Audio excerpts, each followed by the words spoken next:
Hey, good morning, dog fans. Chris Keywert here again with Dog News Daily Live, presented to you by DoMyOwn.com. Well, all dog fans, we survived the world's largest outdoor cocktail party. Georgia came with their, I'll call it a B plus game, and beat those Gators 36-17. Just a good, solid performance. The goal line offense obviously could be been a lot better in that game. Probably play calling was a little questionable, and some of the blocking schemes that Georgia had. But all in all, Jake Fromm looked back, resorted back to his previous self that we're all used to knowing him by. 240 yards, 3 touchdowns. Georgia actually looked so well on third down. 8 of 14, 4 total touchdowns, 3 by Fromm on third down, and then we had the long 33-yard run by DeAndre Swift, who had another great game for the Bulldogs. He looks to be getting back into form as well. 102 yards, I think, only on 12 carries. So, I mean, just a solid performance by the offense. The defense, bent but didn't break. After the Florida took the lead, I think it was 14-13. They never got a chance again. Georgia kind of just saw what they were going to try to accomplish in the game, and ended up taking over the game. So here we are, as we all expected before the preseason. In the preseason, Georgia and Kentucky to go for the crown of the SEC East. So raise your hands if that was your prediction at the beginning of the year. All right. Now that I can see you, you can see me. I didn't have my hands up because no one saw Georgia and Kentucky vying for the title here of the SEC East, and find out who's going to meet likely Auburn, or excuse me, Alabama in the already thinking about next week's game. Thinking about Alabama in the SEC championship game. So as we're posting, we'll be sending it out today, our 3-and-out report. Kind of the keys to this week's game against Kentucky. They haven't looked great the last 2 weeks, but they found ways to win. And that's kind of what tough teams do. And Kentucky is a senior-laden team.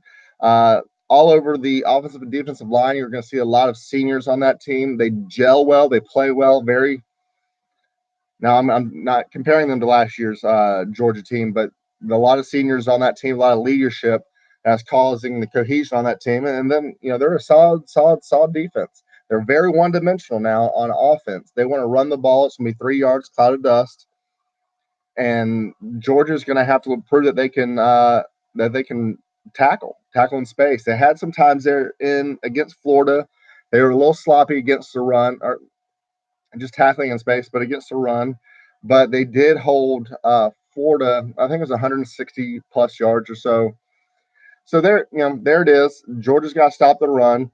The one thing that Georgia's done a good job is, and actually I'll just get to it here now, some of the keys that they're going to have to do here is the defensive front is the first key to the game. And that means the front seven. So the offensive line, or the defensive line, excuse me, and then the linebackers. They're going to have, Kentucky's a zone read team, meaning just like we do, just like Georgia does a lot, is the lineup in shotgun. The quarterback will set the handoff, and he's going to read that defensive end. And if he is moving, if he's coming in, he's going after the handoff. The quarterback's going to pull it, and he's going to run around the end. If he sees that and he stays put, he's going to hand it off and let Benny Snell, the leading rusher in the SEC, take it up the middle.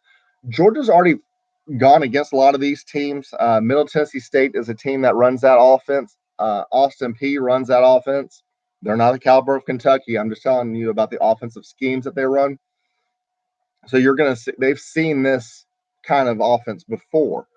So once again, UGA showed some issues here with the blocking or with the tackling on runners, but Georgia, the one thing that this group has done a very good job of, and that is taking away the best part of another team's game, what they want to do. Second week of the year, South Carolina, they hold them to 56 yards rushing. South Carolina wants to rush the ball, keep the ball away from Georgia. They couldn't do that. We put Jake Fromm in a lot of passing situations, or Jake Bentley in a lot of passing situations.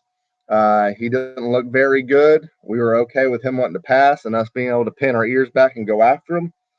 We win that game. Uh, Missouri, another test, for Georgia. Drew Lock, probably a first round draft pick in next year's draft. 221 yards, 0 touchdowns, 1 interception. We let them run the ball. And we didn't want them to pass. We didn't want them to throw the ball over our heads. We limited that. So those are two things there. Florida wants to run the ball. We corralled them in 160 yards. It's not ideal. It's not a great day, but we did put Felipe Franks in a lot of passing situations, a lot of turnovers there in that game. 3 total in that game. So that's something that Georgia is wanting to do, is take away what the team wants to do best. That sets up perfect for this game. Since Kentucky's one-dimensional, we know what they want to do. Georgia just has to do it now. You can't on the missed tackles situation. You can't just go in and say, excuse me, you can't just go in and say, hey, we need to go in after, and change out Nate Patrick. We need to switch out this linebacker because they're not tackling. There's not a lot of dudes up there. And bringing in a Channing Tindall, a Quay Walker, someone like that on the inside linebacker or on the outside linebacker team, the coaches are seeing who's at, who their best guys are, who their sure tacklers are, and they just got to do it this time. So Georgia's linebackers and defensive line, Julian Rochester, Jordan Adams has just showed up to. I mean, 3-star guy showing up on campus. He's just an athletic freak. Riding the ball, he did a great job over there at Rivals and UGASports.com. Did a great job showing some things that we missed during the game as an average fan. And Jordan Adams was in there just bulldozing guys and creating a lot of space and letting the linebackers and other defensive linemen get in there and make plays. So he's going to be a special talent, very fast, very nimble for that size of a guy, 6'6", I believe over 330. So if you look at Georgia needs to get some not back tackles, is what I like to call them, tackles for some negative plays for the Wildcats and really put them down. And 3rd and longs to make their quarterback pass. I think one game they beat Vanderbilt. I think they had under 40 yards passing. So definitely not a high potent offense, but something that Georgia's going to want to put them in passing situations. That front 7 will be the key test there. Next up is the offensive line. Offensive line, I've said it before, Kentucky's a senior-laden defensive line as well. They play well together. They get a lot of just natural push up front. Kentucky's defense has yet to give up over 20 points this year. They gave up, I believe it was 20 to Texas A&M, and that was an overtime game where they lost 20-14. These games, they played Florida, they played Mississippi State. And once again, I already mentioned A&M. So these are teams that can score the ball. They're just having some troubles, scoring as well. Kentucky is. So our offensive line has a big challenge up from in front of them. Andrew Thomas got injured again. He seems to just be prone, a magnet for getting rolled up on. Came back in, battled it out once Kendall Baker went down. They just shifted over, I believe, Cade Mays to that position. There he goes. He's back in the game. He's okay. Ben Cleveland in practice this week is currently running with the second team. I don't think we see him this week. Probably more of an emergency case. So we'll probably see him against Auburn, I would imagine. But against defense or against Florida, the offensive line did great against their defense. They're a great defense. Florida is. Jake Fromm's only sacked one time against Florida. They gave him a lot of good pockets, a lot of good passing lanes in that game, and Fromm succeeded. So Georgia is going to want to do a power package, and that's line up, hitch in the mouth, kind of a simple offense to kind of start off the game. If the run game can get going just a little bit, it's going to help open up the play action pass. And then that's where you're going to see exactly what we did against Florida. A lot of big plays. Our wide receivers beat their DBs on one-on-one situations. And that's really what ultimately won the game for Georgia. So if Georgia can avoid those lost yardage plays, run the ball a little bit to keep UK honest, I think that's the kind of the game plan for that offensive line and that core group there. All right, next up, usually I do a player or a play or a group on these third and outs or 3 and out report. This time I'm just doing third down. You know, Georgia built up a lot of confidence against Florida last week, especially on third down. Uh, you know, confidence is just a big thing, especially with 18 to 21-year-old kids that are out there playing. Momentum, confidence, and knowing that you're going to get the third down or get the first down, you're going to score. It was a big game for Georgia, especially coming after a bye week, the longest 2 weeks probably in Georgia football history. Getting blown out at LSU, coming back and blowing out Florida. You're probably one of your biggest rivals. If you ask me, it's your biggest rival. Uh, and just having a lot of confidence. They were 8 of 14, as I mentioned earlier, on third down, scored 4 times on third down. UGA does have a good pass rush. They have a lot of long arm defensive backs as well, so they trust a lot of those guys on the back.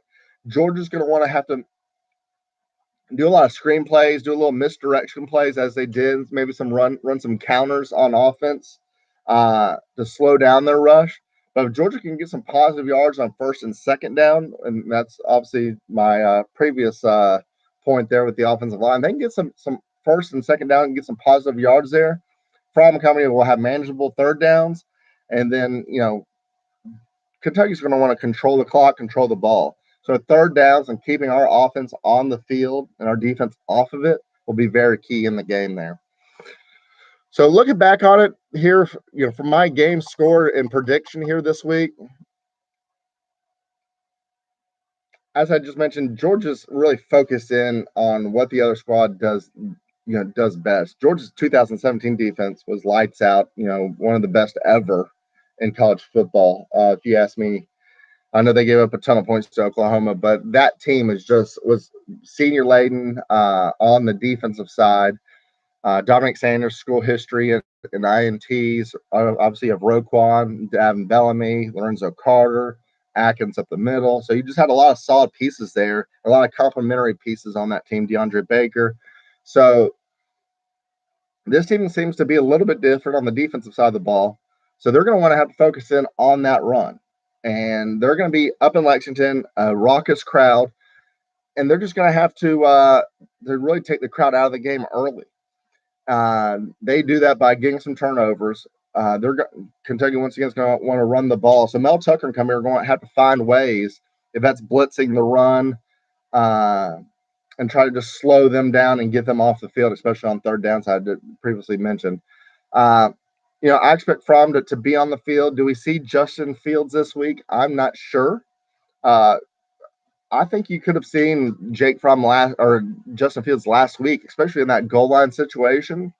I think he's not put in there because there are situations where if he goes in there and he runs and scores, the crowd, it fans the flames a little bit, and the crowd gets a little bit more anxious and wanting to see more of the kid.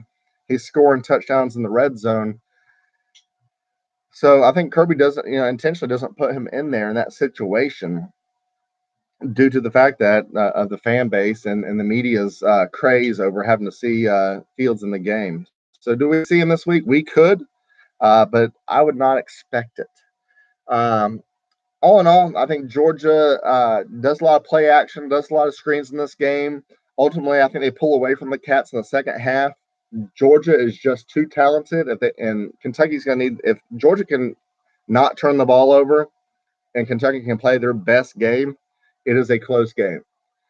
If Georgia has waves, first and second quarter, they're kind of feeling each other out. They're kind of like a boxer. They're feeling each other out. The third quarter is when they make the adjustments and they try to pull away on teams.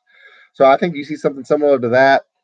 I think you see a 14-7, 17 to 10 first half, and I think you see Georgia pull away, and Kentucky sees at times running out and just is deflated and is not ready for Georgia's depth in this game. A lot of high energy. It's late in the season. And I just don't think Kentucky has one last charge in them. So I think Georgia pulls away in the end. I'm looking at a 24-13 final score. Georgia clinches the SEC East, and then they have Auburn next week. So another big game next week. Go over to dognewsdaily.com. You'll read a little bit more on my predictions and some more key stats on this game, and really decision or factors that are going to play a decision in this game. You'll also see some score predictions from former dogs like David Green, Musa Smith, Steve Herndon, and Terrence Edwards. So check out for that.